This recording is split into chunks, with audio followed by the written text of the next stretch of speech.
बहुत सुंदर काज कर रहल छी। आयो सफाई तो अति आवश्यक है।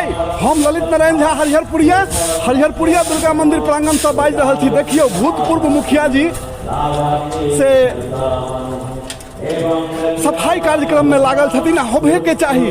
मेला में गैदरिंग ज्यादा रहे छे, भीड़ ज्यादा रहे छे।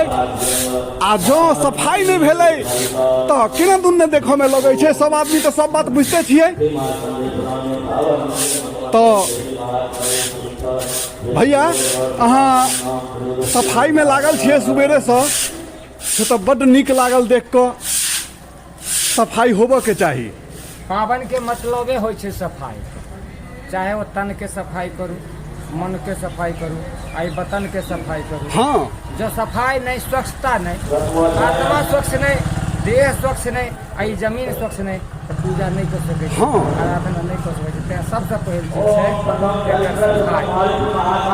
है बहुत नीक बात अहाँ कहलिए ये। बस यह बात के जरूरत है। तीनों बात के जो अगर ध्यान में रखल जाए तो दिक्कत हमरा हिसाब से कोनो नहीं आबि सकै छै। आ एहि मेला में अहाँ छिए तो दिक्कत नहीं हेतै। आई हमरा देख के ई बुझा रहल है। सब गोटे ई बात के बुझैत हेथिन वीडियो देख के। नहीं बुझथिन तहन तो ई एगो बलगेनी भेलै। तो जय मिथिला, जय मैथिली, जय भारत माता।